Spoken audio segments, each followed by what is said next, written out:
Welcome back to those that were in the first part, and welcome to those who just joined us. I'm hoping that you had a wonderful day. It's pretty nice outside. If you have a chance, go take a breather, go out there, take a walk.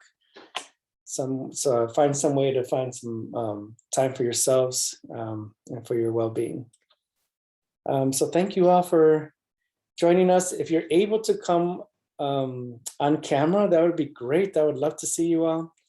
If you're not able to, I understand. Some of you might be in classrooms or centers, so that's totally understandable.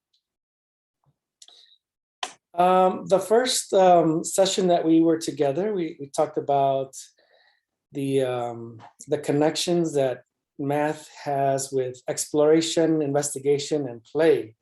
So we all had we made a lot of connections of what math looks like in those three lenses, right? There's a lot of math with exploration, a lot of math with investigation and play. But today, we're going to dig a little bit deeper.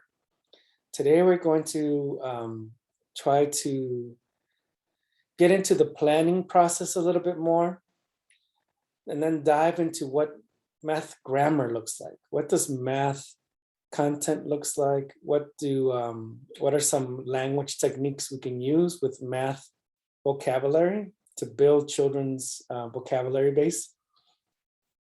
And then we're going to practice incorporating higher order thinking questions. What does that look like in the math lens? So there's a tool. You should all have received a handout. And in the first page, it'll show a little web or a little design on how you can think about incorporating some of those math relationships. And then the second page is my favorite. And that's the where we're gonna focus on transforming questions from lower level to higher level thinking questions. So that'll be a lot of fun. And then I'll finish by sharing a model of some good practice, some teacher practice, and so forth. So remember, this is my book, Mathematizing an Emerging Math Curriculum Approach for Young Children. Last time I talked about the difference between the science of math and the art of math, right? I focus mostly on the art of math. Remember that the science of math has to do with following your standards, right? You might have your state standards, your national math standards, and that's wonderful. We have to follow those. But at the same time, with young children, there's the art of math, right? And the art of math is when we follow children's lead, when we follow what they're doing, and we see the math that they're doing, and then we provide the math language and the math inquiry to what they're doing. That's why it's an art, because it occurs, it's created in the moment. And we leverage children's thinking, their talents and their interest to jump into being creative with math. As I shared last time, these are the four components of the mathematizing approach, where we observe for rich context, we explore materials. Remember last time I talked about we have to take the time to explore and play with the materials that are in the classroom. That way we know exactly what are the potential math opportunities with all of the materials in the classroom. We learn by playing with the materials, what are some potential problems that can arise? And that way we can be proactive and think about when these problems arise, how do we support the children throughout these problems? And today we're going to focus on the last two components. So the third part is language modeling and inquiry. And so the way I broke these down is, as educators, we have to develop our math grammar, right? And that means, what's the vocabulary for addition and subtraction, for measurement, for data analysis, for algebra? What's the language there, right? For measurement, we have to know that there's length and width and perimeter and weight and temperature, and there's tons of vocabulary words that come from those math topics. And then once we build our math grammar, we have to have techniques, language techniques, right? Some that the research tells us that are really effective. And so you'll see there that it says labeling, expanding and extending, parallel talk and spiral talk, and then engaging in ongoing, sustained, and in-depth conversations. So it moves from easy to more challenging in those bullet points. And then for inquiry, I'm going to share some creative and critical thinking protocols that you can implement in the classroom. But more importantly, implementing high-level questioning patterns. That's super important, and you'll see why in a second. All right. So mathematical connections occur when children learn a math concept within a context, right? And you know that they've made a connection when they're like, aha, oh, I get it. Look, teacher, this is 1 and this is 3, right? Or there's so many opportunities of them making these connections. Like, I got it. I got this connection. It could be based off of number sense when they're counting or adding and subtracting. It could be through geometry, whether it's 2-dimensional, right? Which are flat shapes, or 3-dimensional, which are solid shapes. When they talk about circles and spheres, and they start learning all these new words, and they're able to identify things that are tall and short, and patterns and attributes by color, by shapes. So many connections that they can make, right? So this is wonderful. Sometimes we'll have math activities in isolation that they learn these words, but it's not enough, right? Why? Because in elementary school settings, children will have to know some of the following: basic math concepts and use them to solve problems, right? So it's not enough just to learn your shapes and colors and numbers. That's a good foundation, but it's not enough. We have to figure out, we have to provide opportunities for them to solve problems, I'm sorry, with numbers, with shapes, with patterns. They're going to have to learn how to apply math in real world context. That's a big thing in the upper grades now, right? How do you solve problems in the real world, in our neighborhoods, in our nation, and so forth? They're going to have to use tools to solve math problems. And then more importantly, math at the high level, it's all about proof, right? So proof is about explaining and justifying your math ideas and arguments. So we have to provide those opportunities. And so we have to be able to start thinking about lesson planning based off of mathematical relationships. And I talked about that a little bit last time, where the difference between connections, which means that you understood something, you're able to identify something, and relationships is where you're able to think about things in relationships, right?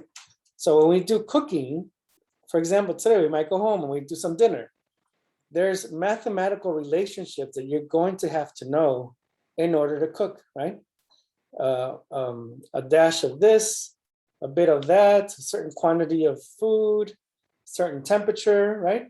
So there's multiple math concepts that you have to use at the same time to cook, to build a house, to construct something, to paint something. There's multiple math concepts happening at the moment. And so we have to leverage those opportunities with children and have them understand, hey, the relationship, this math concept has a relationship with this math concept, right? And so when you look at that picture of the castle in front of you, you'll notice that the concept of height, so you see the height of the castle, that has a relationship with the concept of length of the castle. Those two have a relationship with the concept of width, with the concept of perimeter, with the concept of surface area, and onward forever, right? And so those are great opportunities for us to bring the language of height and its attributes, the language of length and its attributes, the language of perimeter, of surface area. And when we're able to do that in every context, at the art area, the block area, as children are washing hands, in every context, then they start to understand how math is embedded in everything that they do and in everything that they see. And so the way we plan for lesson planning based off of relationships, there's 3 steps, right? We have to identify potential math concepts. And then we have to generate a list of vocabulary words that relate to those math concepts. And then a list of math questions. So let's try that out. All right, so you have this handout in front of you, and it has this design here. And the point of this is, the example that I give here is a fruit salad, right? Many times teachers will, well, pre-COVID times, right? Now it might be a little bit different, but it was required for many teachers to create a food experience on a monthly basis. And so what are the math relationships that occur within that experience, right? For one, we have to go to the grocery store, yes, and we need money. So money is one concept that we might talk about, of purchasing the different kinds of fruit that we're going to use for the salad. So that's addition and subtraction and all of that. And then you have to cut the fruit, right, together, and that's fractions. So you have money has a connection with fractions, and now you have to serve the fruit. So there's comparison there.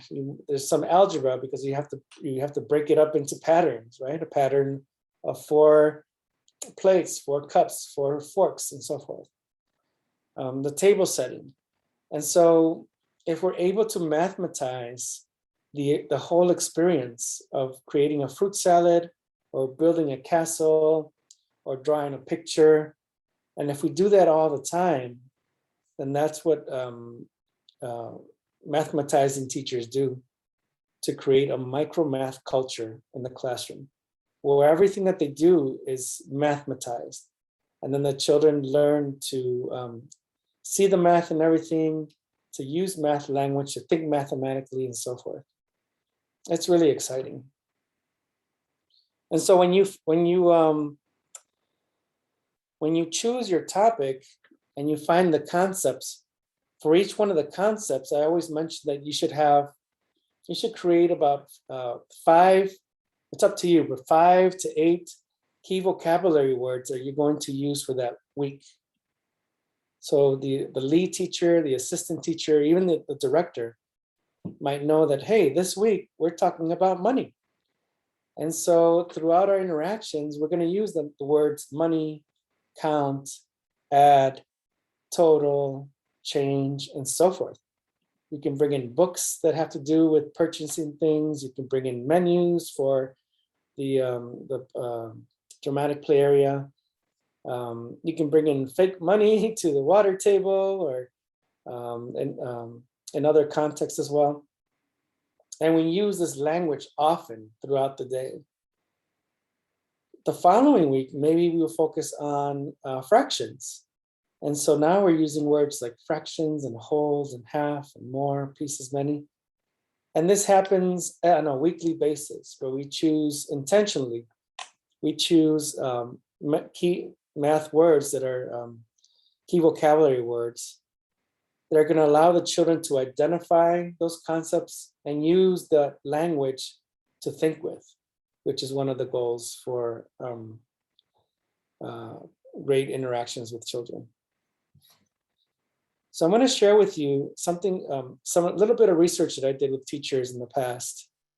And this is really important, and I suggest that many of you, whether individually or in groups, can try something similar. It's not that difficult, and it's eye-opening, right? And so with actually now it's maybe about 300 teachers, I've done this over the years.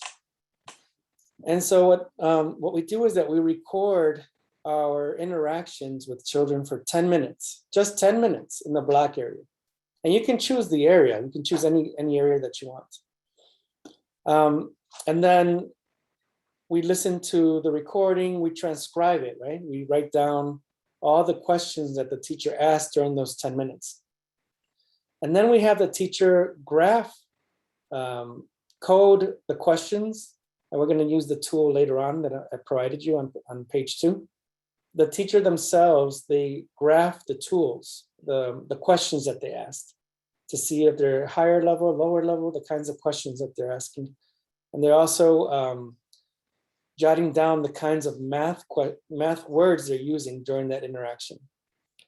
And then yourself or the coach or a leader can create a visual to have a really good math coaching opportunity.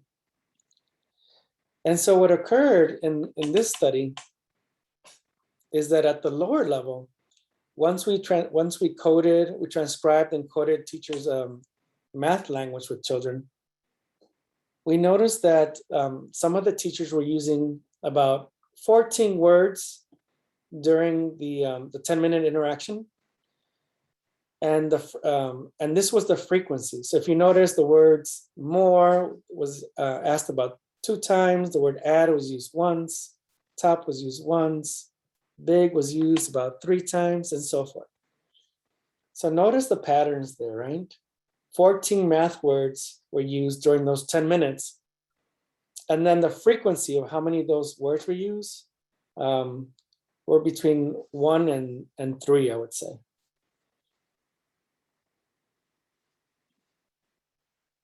At the intermediate stage, or at the middle stage, you had teachers that used more words with more frequency.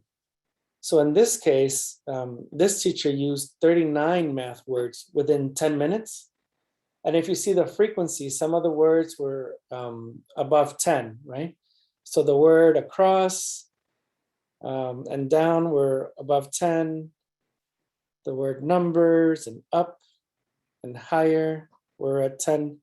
And some of them were above 5, and some were between 1 and 5. But if you notice, when you compare this one with the initial one, a lot more math words, the frequency was much higher, right?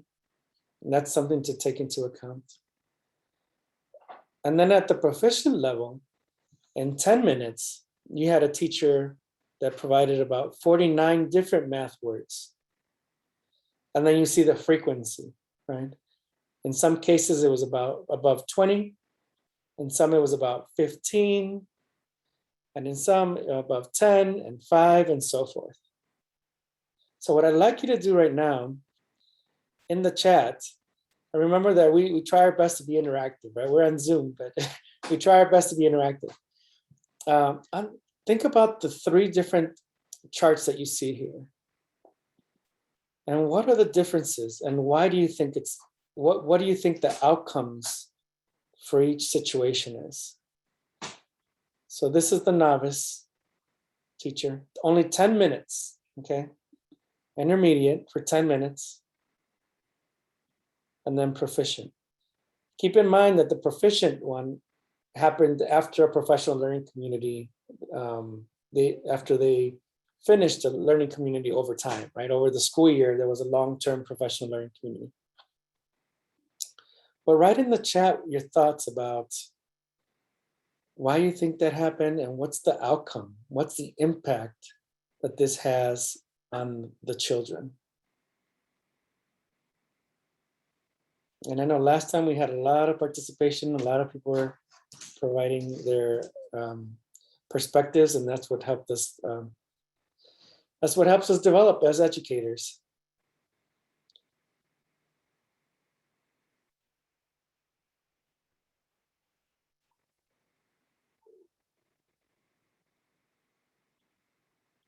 So this was the novice.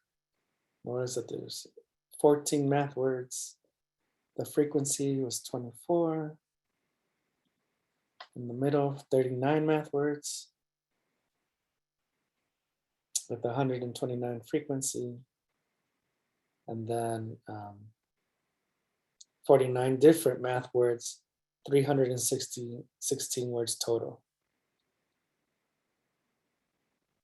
That's a good question. Yeah, we're not sure if more teacher talk necessarily leads to more student talk. That's a really good question. I mean, based off of the observations that I've done over hundreds of classrooms, it does influence a lot the way children use math words, especially amongst themselves. They learn to use it amongst themselves, and it just becomes part of the classroom culture.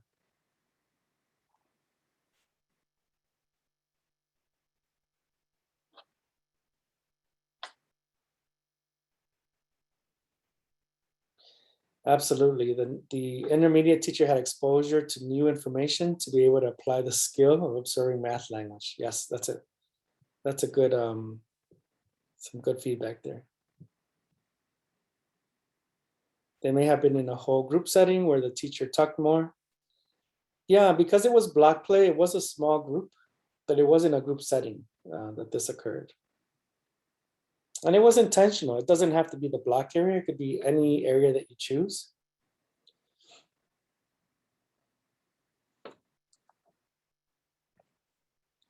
I think what's powerful about this process is that in the field, we're so used to having exterior assessors come into the classroom and observe teachers. And then they provide teachers some feedback and then they leave, right? They might give them their scores and then they leave. But when you do something, when you incorporate a process like this, it's the teacher that is coding her own language. It's the teacher that's analyzing her own practice. It's the teacher that's planning how to transform her practice, right? And so that's what's powerful about having these kinds of experiences, is that it's the teacher whose cognitive activity is moving. And that's what we want, right? That gets lost when we only bring in exterior forces to assess teachers.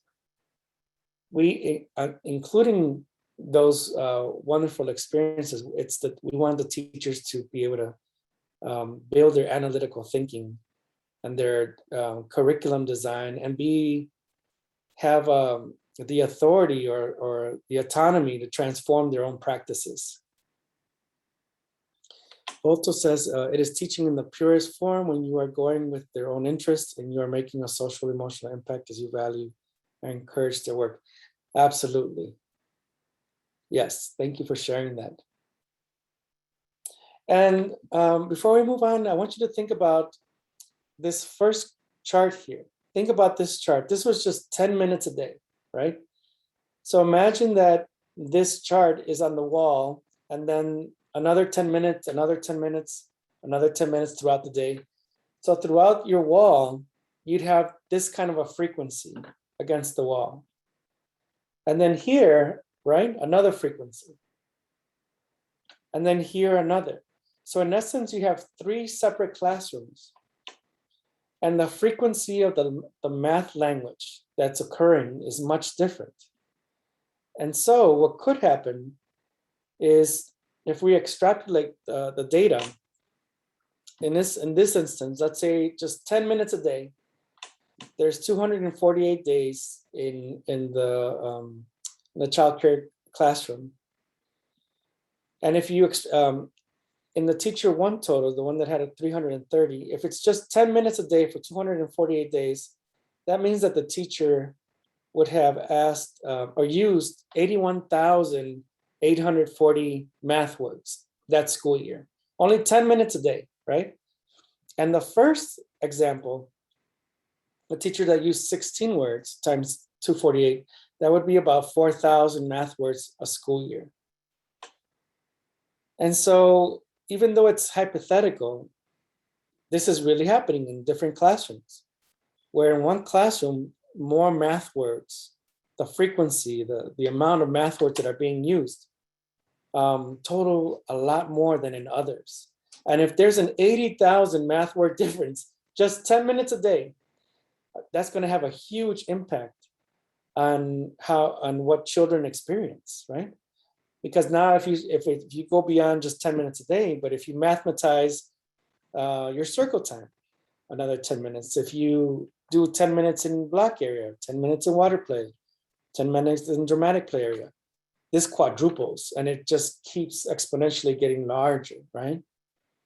And that's what we want for educators. That's what we want for teachers, to be able to engage children intentionally with rich math language.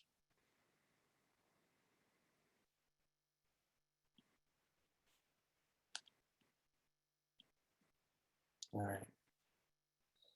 All right, so what are your initial thoughts and questions you might have about these language samples, about these graphs, about this data? Just put it there in the chat, and that way I can follow your train of thought so I can see where you're at and so forth.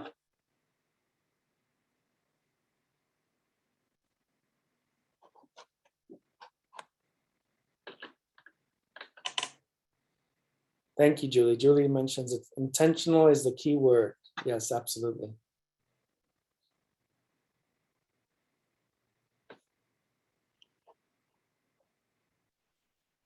Let's see if anyone else has some comments or some questions.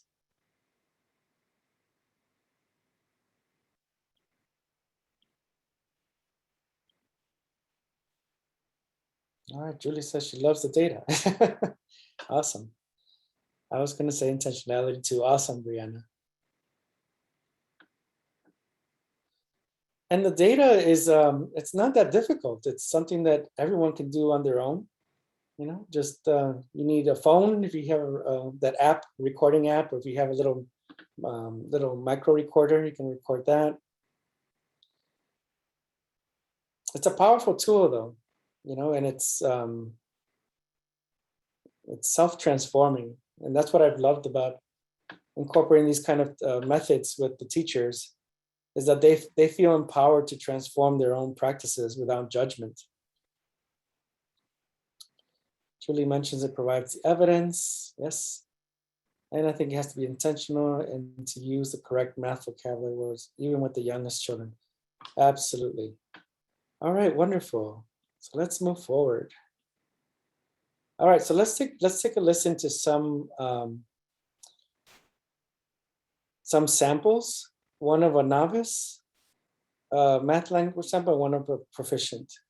And when you listen to these in the chat, if you can write down what you heard, what are the differences, and again, what are the outcomes?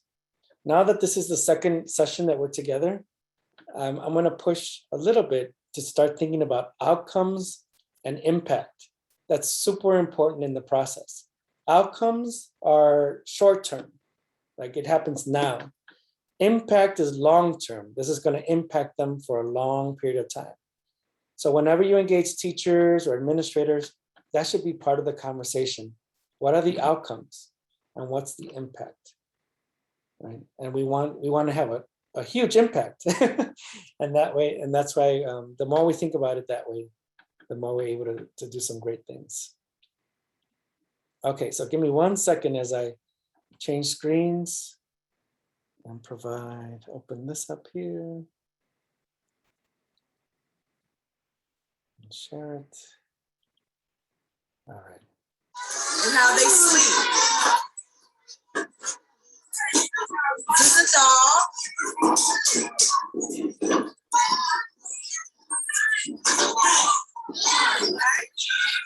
And how many of you using, Bobby? How many pieces of dominoes are you using for your steak?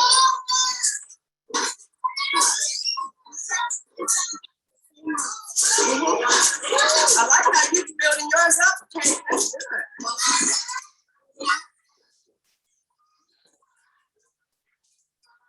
Wow.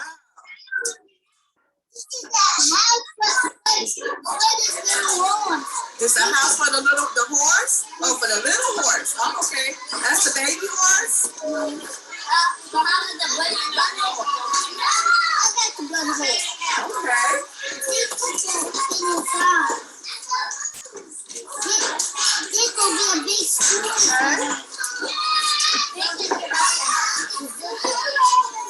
red pen? Okay. Good job, Javion. Like that in the story. Yeah, the pigs. What sound does the pigs make, guys? Oink, oink, oink. What about the cow?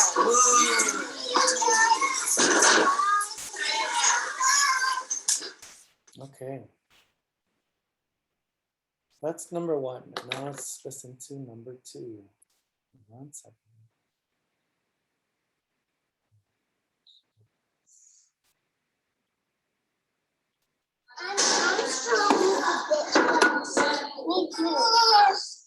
So you have 3 walls right here. Do you need another wall at the ends? You see, I'm strong. You are strong. The blocks are heavy. Because I'm 4. I'm 5. I'm ready.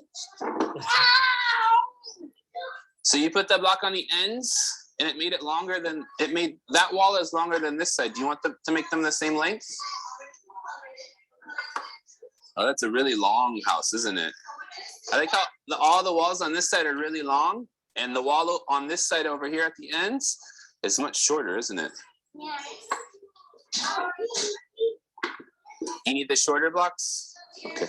So you guys still have 3 walls. Do you want to make another wall on the end because the house is open?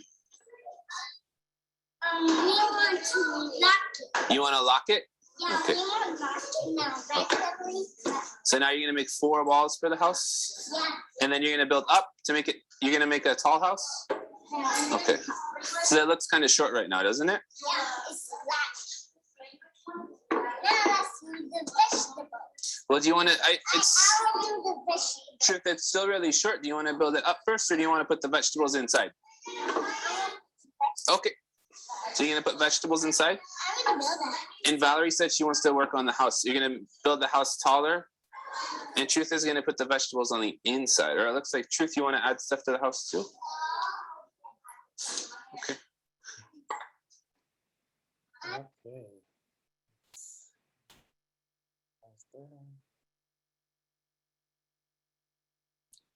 Okay. So in the chat, take a few seconds to reflect upon those 2 separate samples, right? What kind of math language did you hear in one and the other? And what outcomes and what impact do you think that's having with the children?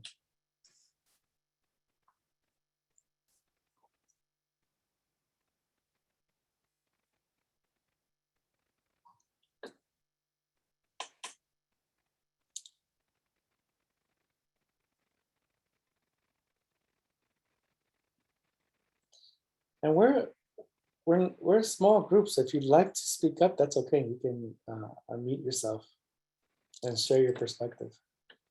We have a few minutes that we can do that. I believe the novice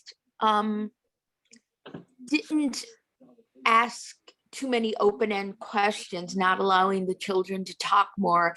And she didn't cue them or give them a little bit of an introduction to, like, oh, what are we doing? Or, how many cows are there? Or Right.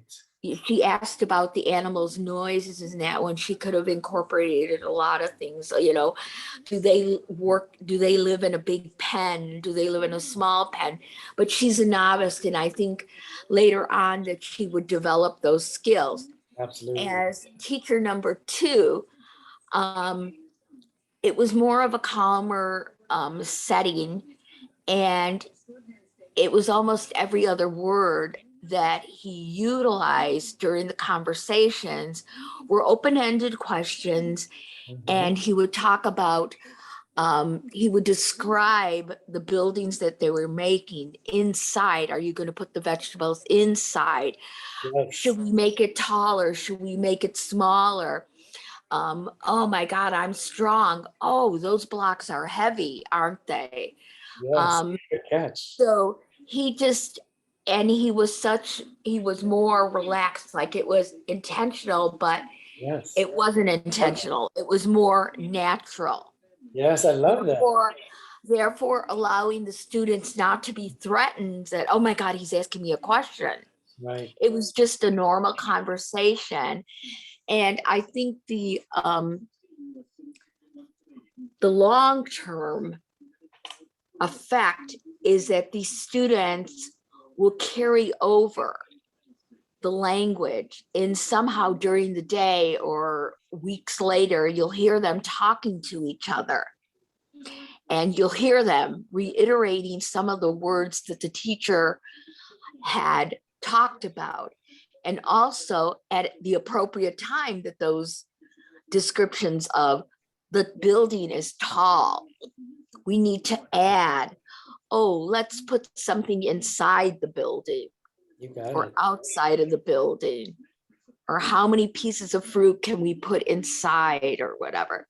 And I think that the novice will eventually get to that point with coaching Absolutely. and with this maybe being more, she's a novice. I mean, she's just in the classroom, getting into a classroom setting, or just learning the students and what they could do and what they can't do.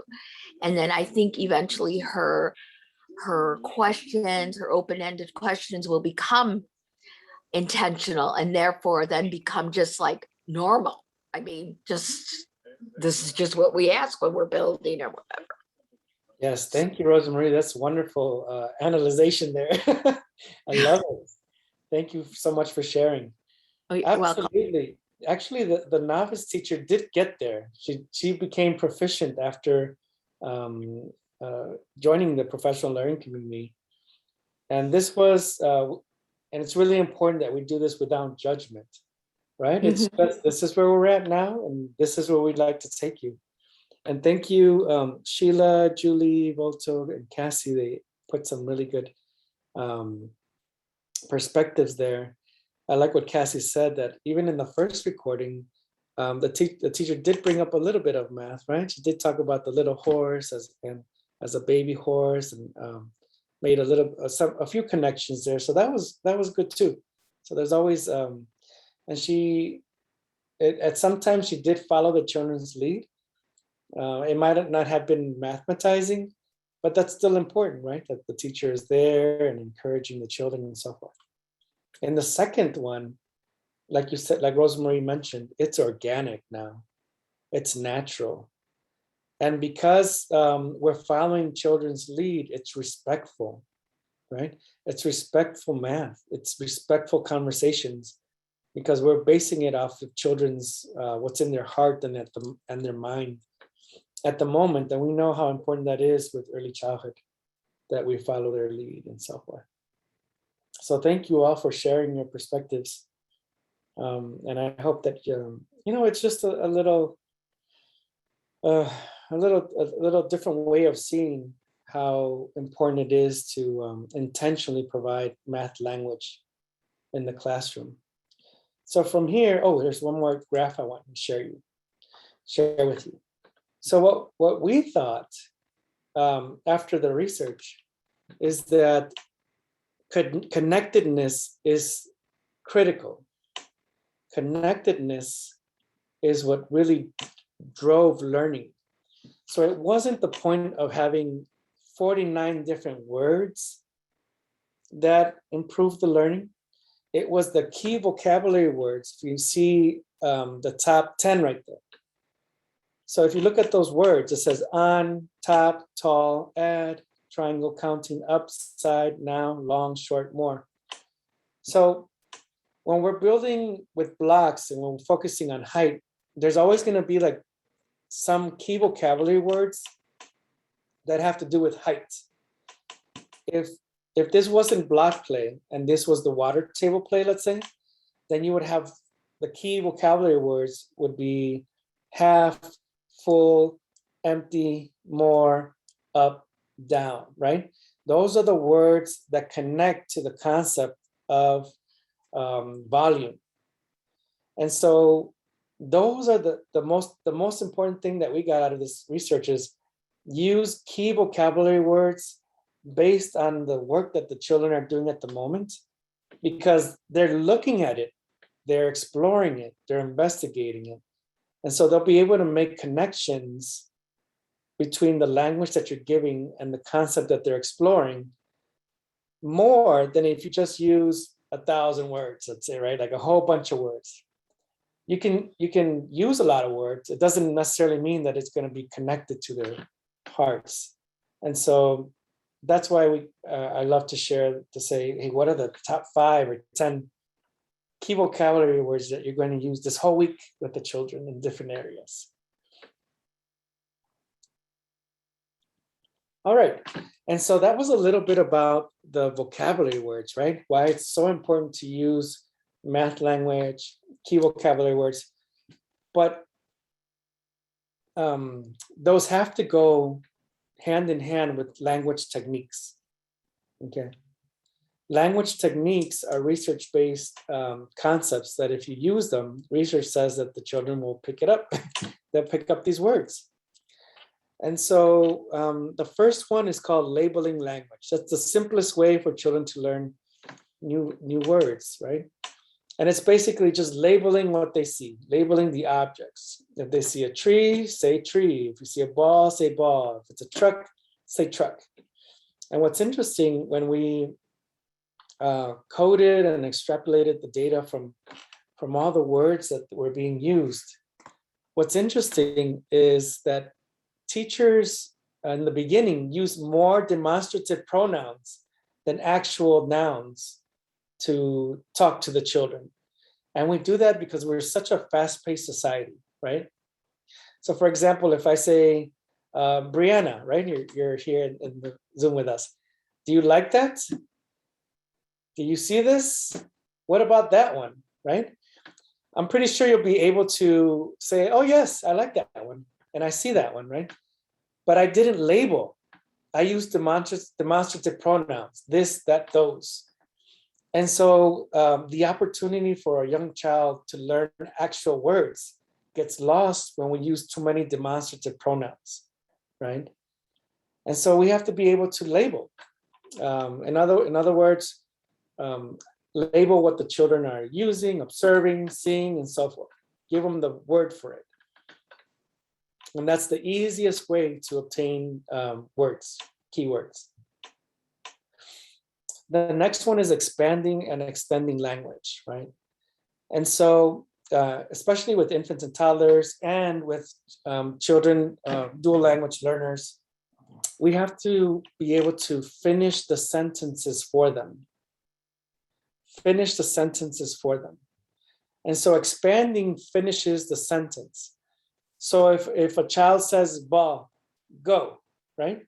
Then the adult has to finish the sentence. The ball is going. And you can extend it by adding more math language. So you can say the ball is going down the ramp very fast. And so when children give you a little bit, you have to complete the sentence for them. And that has to become organic, natural within us.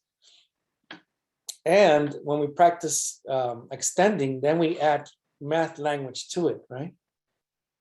So if a child is looking at a tree and he points and he says up, then we finish it. Oh yes, the squirrel is climbing up the tree very high, right? The ball is going across the room really fast. The car is moving fast down the road. So we finish the sentence by expanding, and if you can, extend it with math language. And that's a great way for them to not only learn math, but also, even with the little ones, something that I've noticed is it's not always the case, right? But with infants and toddlers, sometimes they use gibberish. Have you noticed how they talk with us using gibberish?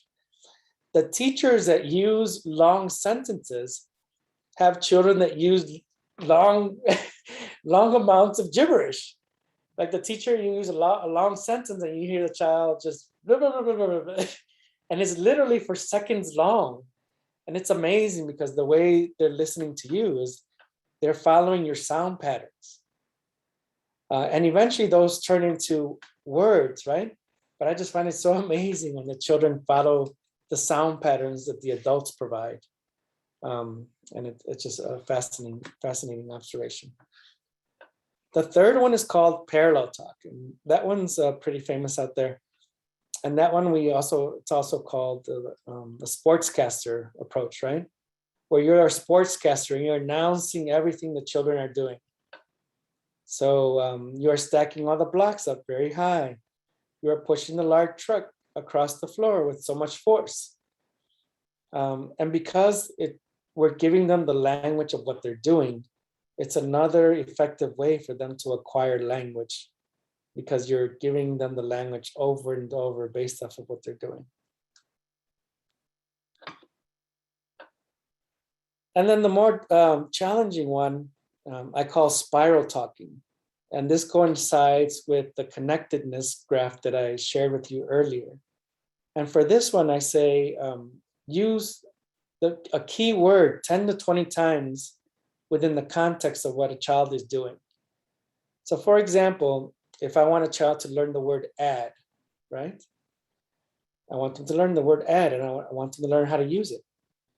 And you see them playing with the blocks. You might say, you're adding blocks to the structure, right? So that's one. How many blocks are you going to add? You're going to add 2 more blocks. Let's see what happens when you add the 2 blocks.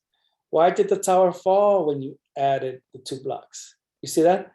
And so it's called spiral talking because you keep using the word that you choose in a spiraling motion based off of what the child is doing. And that one's a little bit tougher, but it's really effective in having them develop these math words consistently and effectively. And so we're going to practice together. Okay, so in the chat, I'd like you to pretend that we're with this child here, and the child is using terracotta or using clay, right? It's white clay actually, and they're building a character. And so if we're using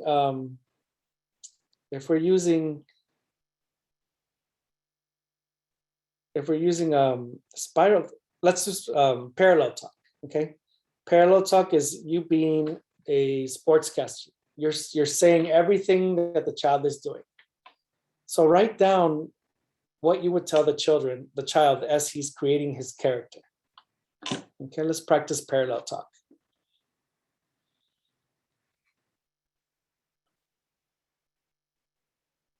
And this character started as a ball of clay, right? So what would you say? You see the child is grabbing the clump of clay. I'm sorry, Alan, you want us to type all of everything we will say instead of No, so can we talk it out? You can talk it out too, yes. It's gonna be a lot, right? 'Cause I'm like, You're like, oh, it's a lot. Could you share? Yeah, just jump in and share what you would say. I would ask the child, what are you making today? Usually I ask, based off of what they say, are you making a person? Are you making a plant? Okay. Are you making an animal? All right. How big are you going to make it? Is it going to be tall? Is it going to be short? Is it going to be small? What else do we need? So if they say that they're making a person, well, what else do we need for our person? All right. And so just ideas of things that they can use. Awesome. To create their masterpiece. Yeah, that's a great starting point. So now let's pretend, Latanya, that the child is already making the character. Now let's add some math language to it. Okay.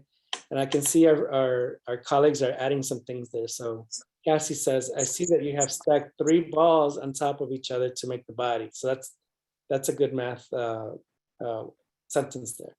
Emily says, I see you're making a face. You added 2 eyes, 2 ears, 1 nose, 1 mouth, right? So that's some good math language there. Julie says, yes, go for it.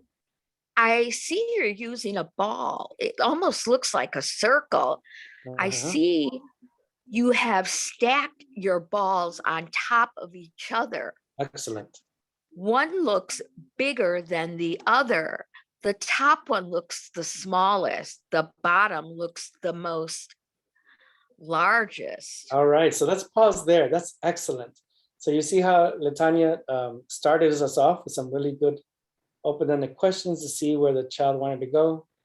And then the rest of you added some more math language using parallel talk, right? Like you're not just saying, oh, you're making a person, great. Is he happy? Is he sad? No, you're using math language. And that's the key point or idea to take back here is how do we math? So I have a, Yes. I'm sorry. Go ahead. So I have a question. So Uh-huh. so when we're having math talk with our students, Yes. are we initiating what it is that they're using, or are we asking them to see if they know what they are making?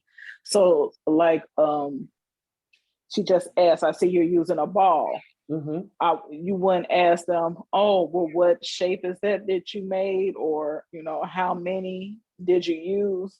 When we're talking to them, we're telling them. Yes, you could go both ways, but they both have different outcomes, right? So for example, sometimes we don't know if the child is making a character.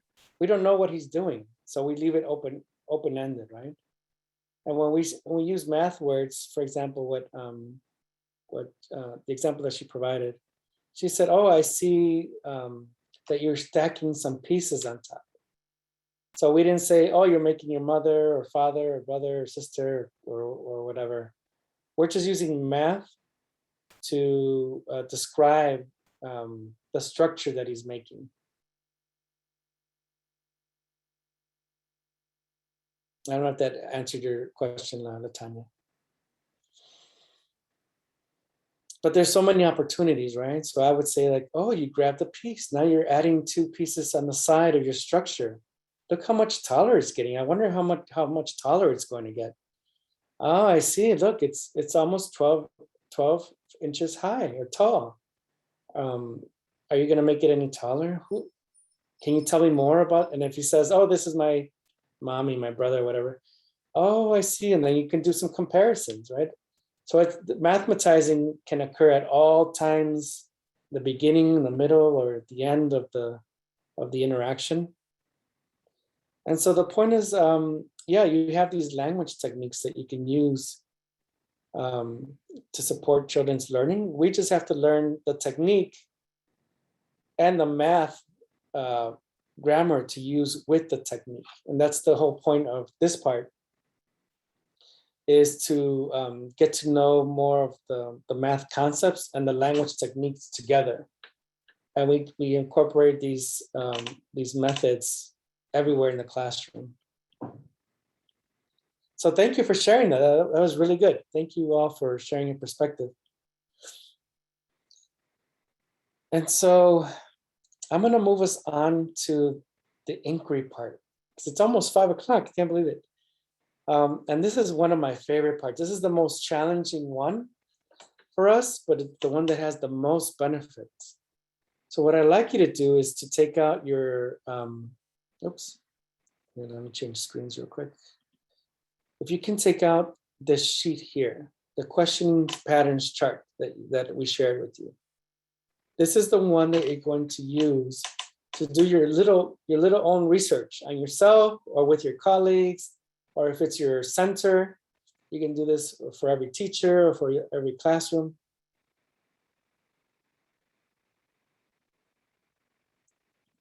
So get that form ready. This is a little representation that I created for my book about questioning patterns. And when you, so there's multiple ways to ask questions. There's an approach, there's content, style, type.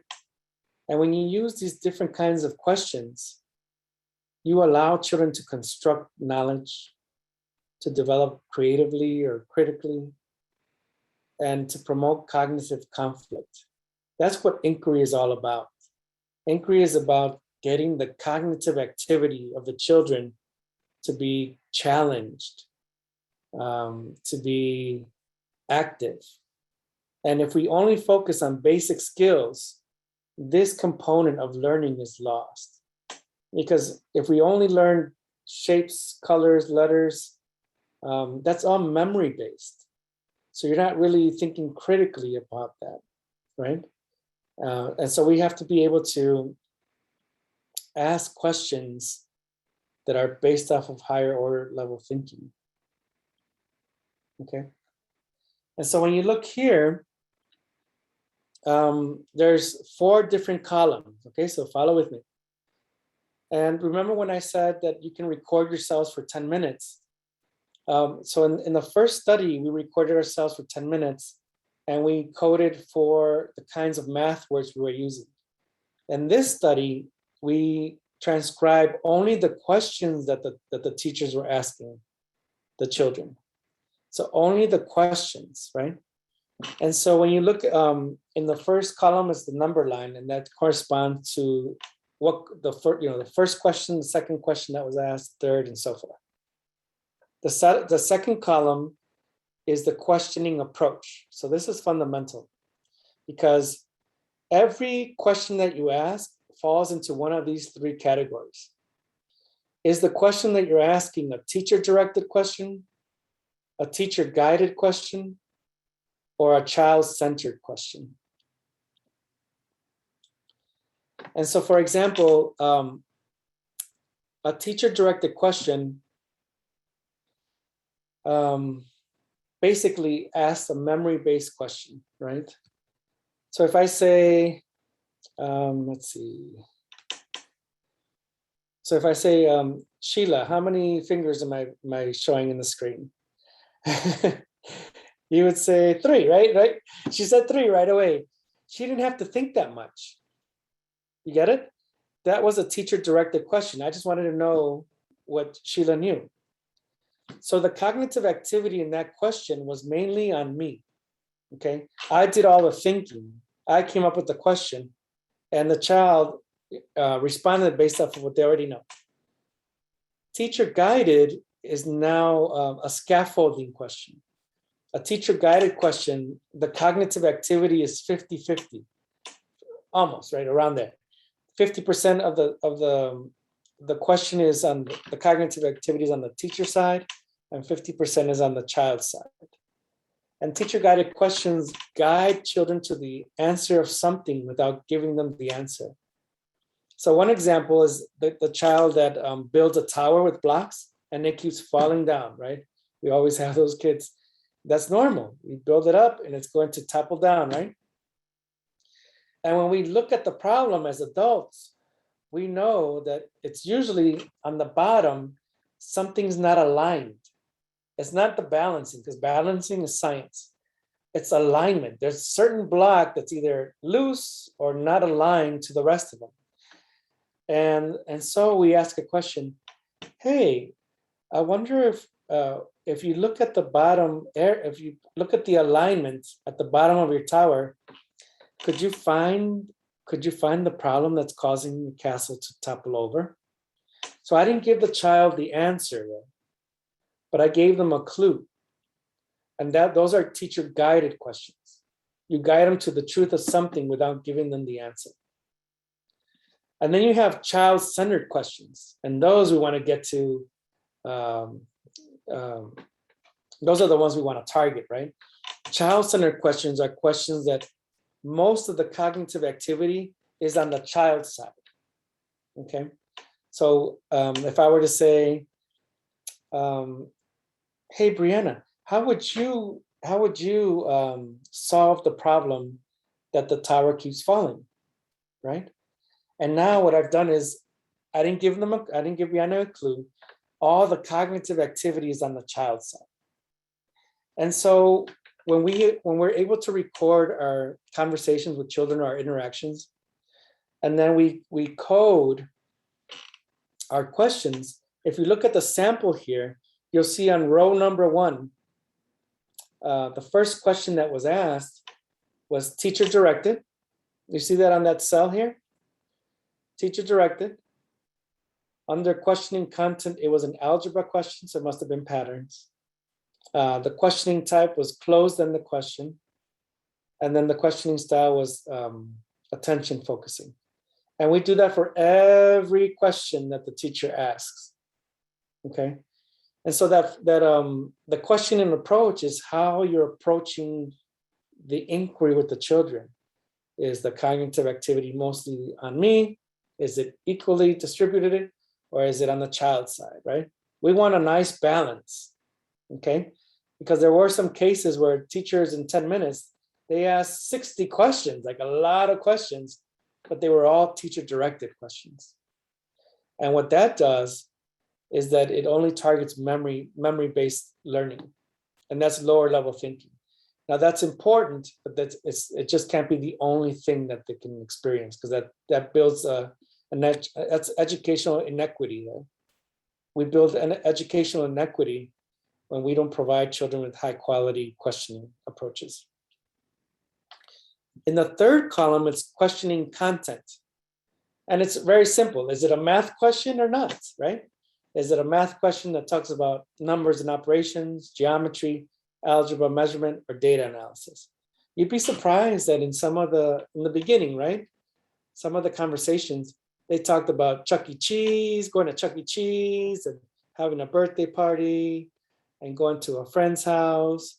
And so even though those are important, right? We want those SEL conversations. It wasn't a mathematical interaction. And so we want to take that into account. Are we asking math questions? And if we are asking math questions, how many are based off of algebra or number sense and operations, geometry, and so forth? For the fourth column, it's your questioning type. That's the most well-known in the field, in the early childhood field. Are you asking closed-ended questions or open-ended questions, right?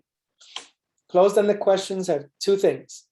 Either they're one or two worded responses, or it's a response that a child already knows. If the child already knows the answer to it, it's a closed-ended question, even if they use a whole sentence. Open-ended questions are meant for children to generate ideas, to generate thoughts. That's the whole point of closed-ended questions, is to get them to generate ideas on something they don't know yet. And so there, when we're looking at a question, a teacher question, we write down C for closed-ended question and O for open-ended question. And then the last column is the most difficult one, but if you get this down, oh my goodness, it's like expertise level inquiry, which is amazing, which is what we want. And basically, we have from lower level thinking to higher level thinking. So some questions could be attention focusing questions, where we ask them questions to bring their attention back to focus, right? Recall questions like, what shape is this? What color is this? What number is this? Those are all recall questions. Those are important, but those are lower level thinking questions. So we don't want to stay there. Those are good as startups sometimes too, like to see what they know, and then you give them the higher level thinking question. Prediction, or also whether they're predicting or conjectures, is another one where they can conjecture, predict something. And then it gets a little bit harder, right? Comparison. So now you got to compare two things. So there's the cognitive, it's more challenging. It's more cognitively demanding to compare something. And then the hardest ones are problem posing questions, reasoning questions, and proof questions. So problem posing question means that you're providing questions that make them problem solve. Okay, they have to problem solve. Like, how are you going to solve this problem here that between, as the tower keeps falling down, how are you going to solve that problem? We have 5 friends at the table who are going to join us for meals. How many sets do we need? How are you going to problem solve that? Reasoning has to do with a perspective, right? Tell me your perspective on this. Tell me why. Tell me, and so forth. And proof, which is the hardest one, is the validation of your reasoning. So it's reasoning with validation. Okay. We're going to need 5 sets of of this because we have 5 friends coming to join us for lunch or so forth.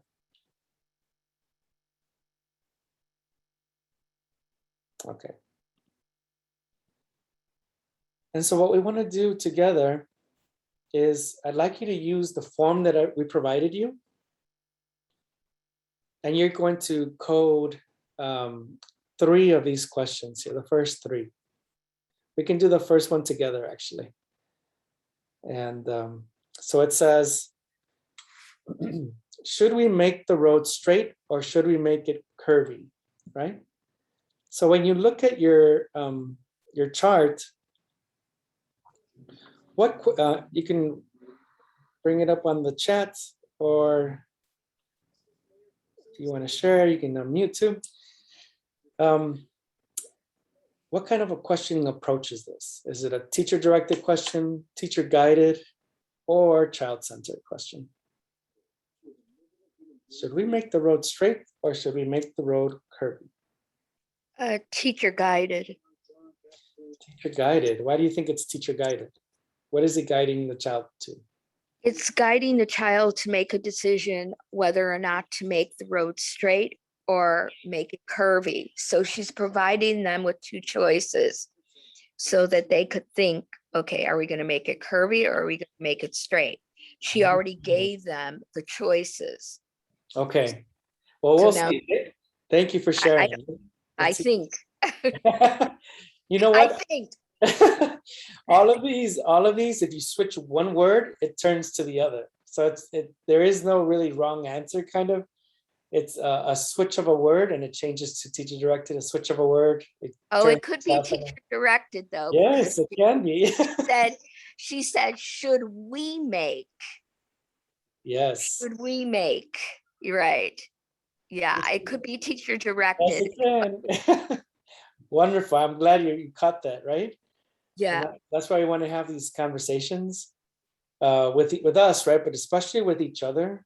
When you go back, this is how we develop competence. When we're able to take these and just break them down and then agree, disagree, but then just have the conversation. Yeah. So Sheila says, now I'm not sure. That's good. That's the whole point of this. It's In not, order for me to make it more child-centered, I think I would say, are you 2 going to make a straight or a curvy line, or what was it, road? yes. Because now they have to make the decision where So she do put, you- she, So do I you think, think, I would say, no. okay, so if I ask you, Rosemary, are you going to make a straight line or a curvy line? What would you say? Straight line. Okay, straight line. Was that cognitively demanding for you or was that easy? No, because you already provided me with the straight and the curvy choices. Correct. Yeah, so it's teacher directed. What Now, if kind I of were to road? say, Rosemary, how do you plan on making the letter A with that clay that you have there? Okay, I have to think about how I'm going to You have make to it think, before I yes, answer there you. we go. And that's why that one would be child-centered, because most of the cognitive activity, I just gave it to you. Like it's Right. all about you problem solving. It's all about you thinking about it. So that one is teacher directed, the first one. The first one's Definitely. teacher directed, but it's still a good one. That's the whole point. Okay, Whatever you right, want to because provide, it's still good because we still need teacher directed questions. Right, We- so we that can't may say be that. for someone who's just going into pre-K or something and you're trying to get them motivated to work or to start talking in the classroom. Perfect, absolutely. It's a starting point. That's what teacher directed questions are good for. They're starting points to get them to start thinking about something. But the child-centered, those will require more cognitive activity on the child side. So let's take a look at that sheet. Is this a math question? So for the questioning approach in that cell, you would put TD, right? Teacher directed. Yes. Okay, and we move to the right, the questioning content. Is this a math question? Should we make the road straight or should we make it curvy? It's a math because you're It's bringing math. in straight and curvy. Those are two different geometrical You got it. concepts. So you got it. It's geometry, right? So Mhm. in that cell, you would put down G or geometry, however you want to say it. And then if we move to the right, questioning type, is it closed-ended or open-ended questions? And It's anyone, closed. it's closed, absolutely. And then if we go to the fourth, and Rosemary, thank you so much for. Okay, I'll keep quiet. No, no, I'll keep no. quiet. No, I'm being grateful. I'm like, thank you for modeling for us. And then for the questioning style, is it attention focusing, recall, prediction, comparison, problem posing, reasoning, or proof? What would you say?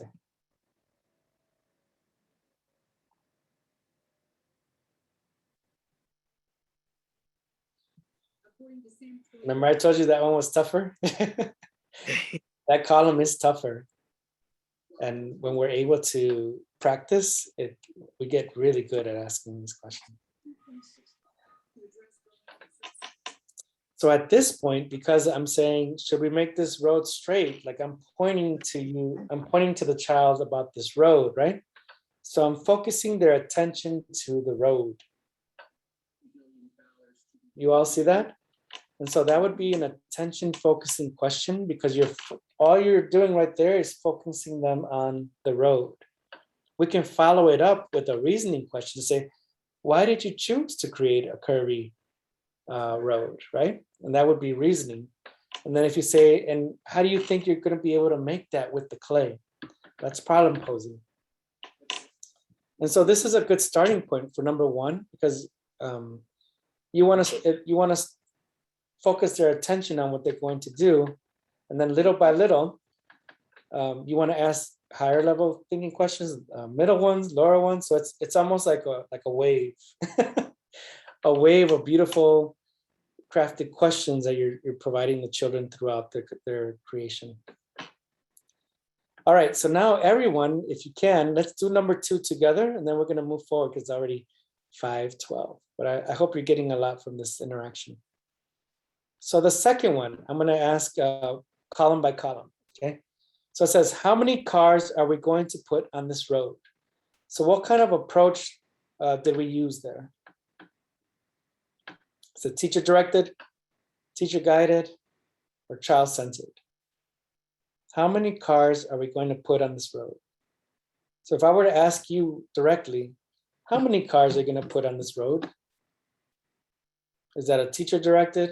So put TD, teacher guided, you can write down TG, or child centered, which is CEC.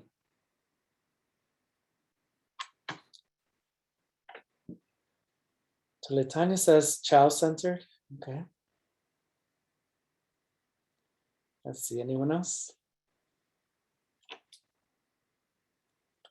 Sheila says TG, teacher guided. All right. TG, wow, okay, so we have more teacher guided ones. So what's interesting about this question is that it's still a teacher directed question, right? Because if you think about it, it's memory based. How many cars are we going to put on this road? And the child gets it 5, 2, 1, right? Now, if we wanted to guide them, we might say, 5 of those cars don't fit on the road you built. How can we solve that problem? And so that one could be teacher guided because you're explaining the problem, but not giving the solution. You see that? And then if you want a child-centered question, you would say, how are we going to make 5 cars fit within that space? Or how are you how are you planning to fit 5 cars within that space? And so just by changing one word, it becomes teacher directed or teacher guided or child centered. And so this one's a tough one, right? But it's good to cover because the more we practice, the easier it gets. Okay, so it's 5:15 and we have about 18 minutes left. This is one of the most challenging practices, but it's so beneficial. So what are some questions, concerns you might have about this process? I'd like to hear, feel free to write it in the chat or feel free to unmute and share your what you're thinking. And I'll share that afterwards.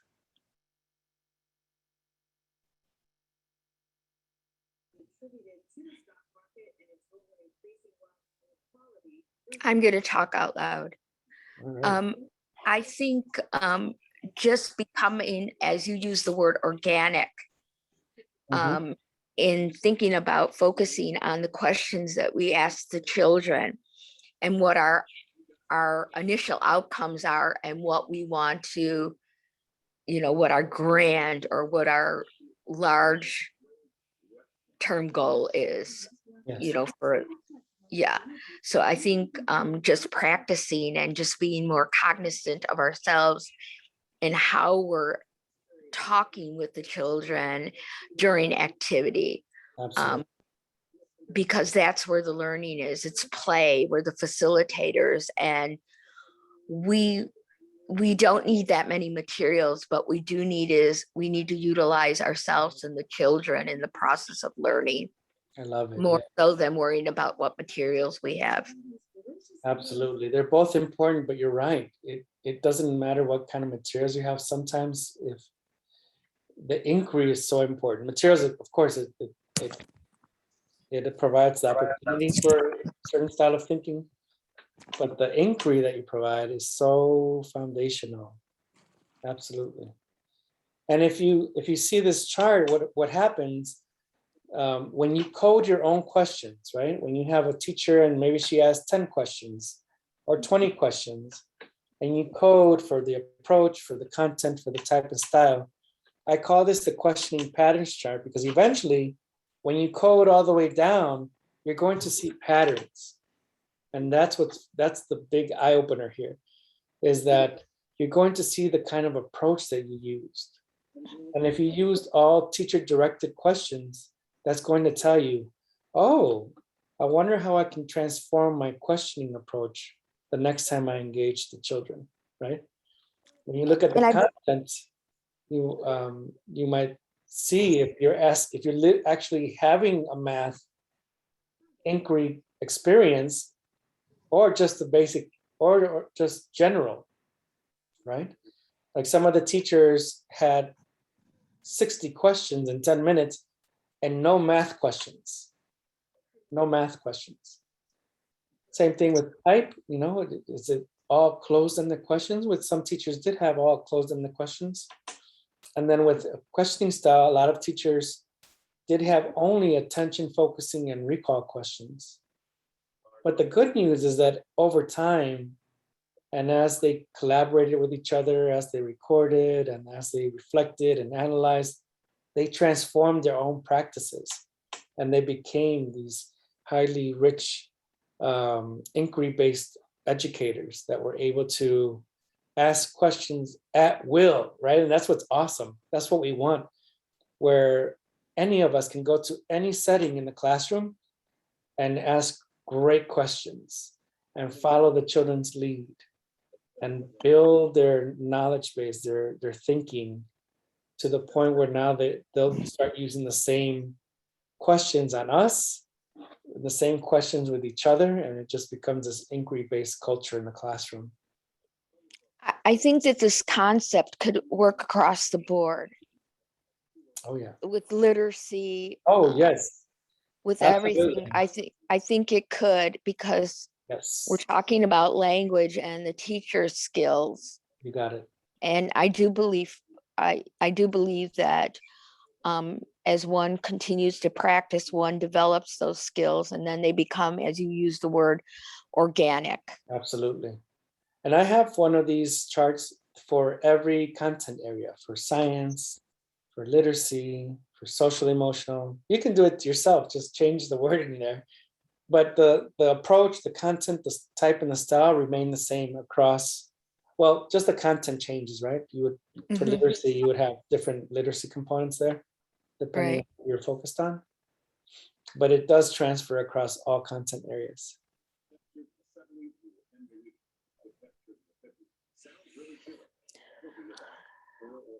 So other questions you might have about this? Let me I have a few more slides to share, but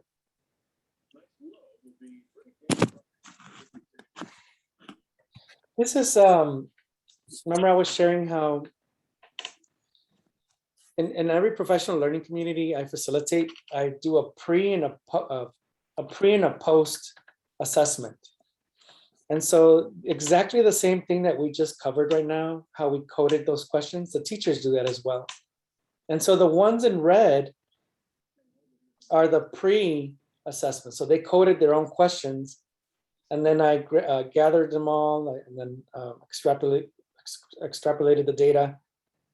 And the red happened before the PLC, and then the blue happened after the PLC. So basically I videotaped them at the beginning of the PLC and then towards the end.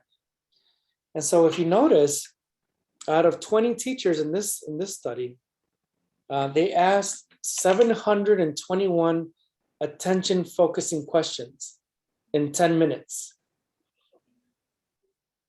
That's a lot, right? So attention focusing questions are important. We know that we have to keep the kids focused, right? And so we have to use these. But during the post, you notice how it decreased by 23%, which is really good. They asked more pre-measuring questions and less measuring questions at the end. They asked more quantity questions and less at the end. Look at what happened to the problem posing questions. Look at what happened to the reasoning questions and the proof. And so here is the kicker, right? Measuring and quantity, those are considered lower level math experiences, lower level math thinking, right? Reasoning, problem posing, and proof are more challenging. They're more demanding. And so, like you were saying, Rosemarie, if we practice over time, we should have a shift. We should have a shift over time. And if you're able to do this with all the teachers in your schools, at your centers, in your network, we change the whole community of educators' inquiry skills to support the children. So you can do this by yourself, but if you can join others and work on it together, then it's a shift in the climate and the culture of an institution. It's a shift in the climate and culture of a whole network, right? And we want to get to the point where we're collaborating together to make that shift, where we're working hard and we're working collaboratively to transform our practices from providing lower level thinking questions to higher level thinking questions.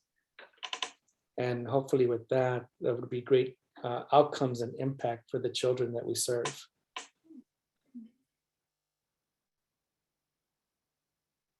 Okay. And so let's see, we have a few minutes left. Here's the Math Castle project. So remember that that beautiful castle that was built. The little girls on the side there, that was their first rendition of a castle. Okay. So if you look, they grabbed some different kinds of blocks, some scarves and so forth, and they just put stuff on top, and they had a good time. They said, oh, I'm a princess. This is my castle. But after the study, right, because they were interested in castles, we brought in, we looked at some buildings in the neighborhood. We brought in some photos of a castle because they were interested in castles. And what turned out to be, just a bunch of objects together and representing a castle, if you look on the bottom, it turned into a real castle. And it took a mathematizing teacher to work with the children, to have conversations, to have math talk and mathematical inquiry, to talk about the height of the castle, the length, the perimeter, the surface area, the top, the bridge and that length, and the patterns that you see there. And so over time, a mathematizing teacher will not only build children's vocabulary base and children's thinking, but also what they can produce with materials. And that's pretty cool. Pretty cool. So I'm going to leave it open. We have about 3 more minutes for questions, for feedback. You can write it on the chat. We do have a third part in the series where we use everything we've learned in the first 2, but now we're going to look at math found in literature and math found in physics, which is also pretty cool. Because we have, we have read alouds every day. And sometimes we have 2, 3, 4 read alouds a day. You can mathematize that. And you can use the math language techniques that we shared and the math inquiry that we shared. And we can incorporate that through read alouds. And physics, right? When we bring in some cool materials to have them become engineers.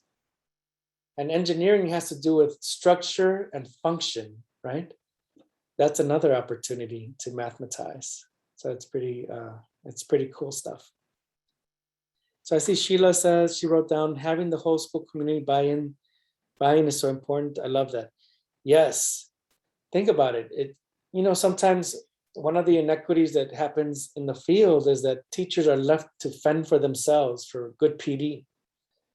And sometimes they could only meet just meet the state hours. But in reality, what they deserve are professional development systems that are long-term, that are content-specific, that are job-embedded, and that have systems of support with other colleagues, with coaches, with directors that understand and provide reflective supervision. And that's how you build a community of expert teachers. And so some of these tools are some of the things I created to support that process. And you can take it and use it. You can take it and modify it, whatever works for you, right? That's what we do in as educators. We share, we use it or we modify it, whatever it takes to support the community. So, any other questions? We have a couple minutes. Anybody want to unmute and share a little something?